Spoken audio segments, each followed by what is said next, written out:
Bonjour et bienvenue dans la deuxième partie du deuxième épisode de l'Atelier Mémoire.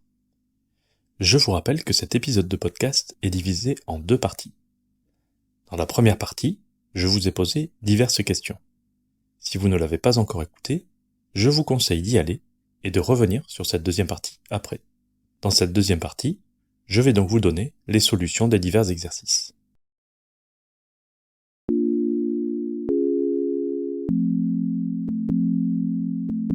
Dans le premier exercice, il s'agissait de retrouver un mot à partir de deux indices n'ayant pas de rapport entre eux.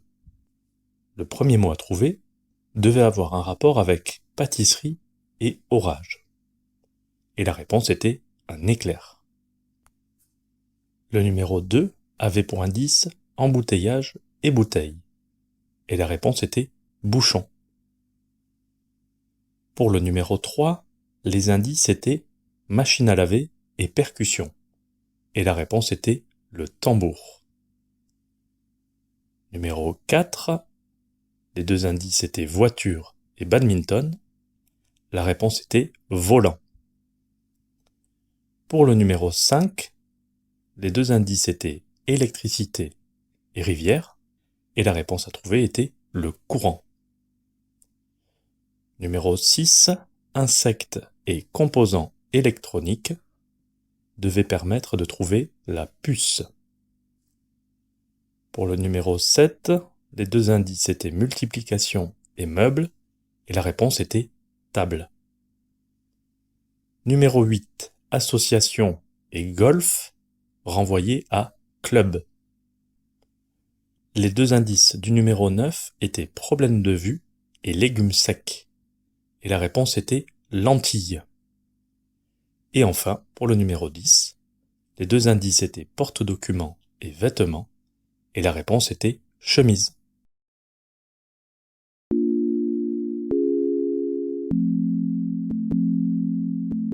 Dans le second exercice, il fallait trouver en 2 minutes un maximum de mots qui appartenaient à une catégorie donnée. En l'occurrence, il s'agissait de trouver un maximum de mots en rapport avec la couleur rouge.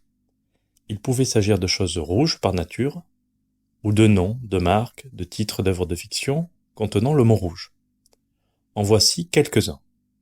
Feu rouge, une groseille, une fraise, du rouge à lèvres, du sang, un rubis, un poisson rouge, être la lanterne rouge, le petit chaperon rouge, du piment, du vin rouge, de la viande rouge, le tapis rouge, un carton rouge, le rouge et le noir de Stendhal, ou dans un tout autre registre, en rouge et noir de Jeanne Masse, ou la ville de Bâton Rouge aux États-Unis.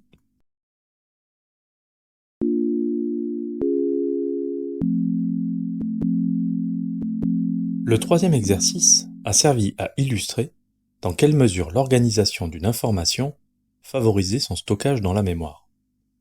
Il fallait essayer de retenir le maximum de mots d'une liste de 9 mots, rangés de façon aléatoire, et d'une autre liste de 9 mots, mais cette fois organisée par catégorie. Je vous redonne donc les mots pour que vous puissiez vérifier et compléter vos réponses.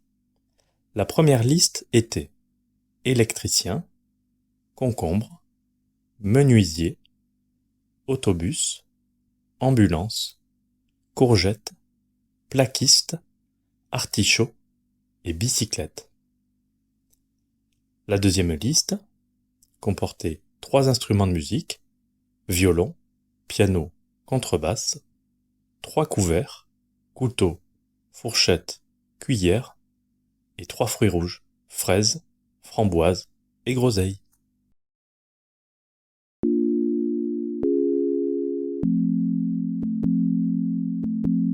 Pour terminer la séance du jour, je vous ai proposé un dernier exercice de mémoire autobiographique. Il s'agissait de retrouver le souvenir d'une de vos journées, marquée par un événement historique particulier. Bien sûr, il n'y a pas de bonne ou de mauvaise réponse. Selon votre âge, votre histoire, vos réponses seront différentes. Pour ma part, je me souviens très bien de la victoire de l'équipe de France en Coupe du Monde en 1998. Comme beaucoup de monde, j'étais devant la télévision.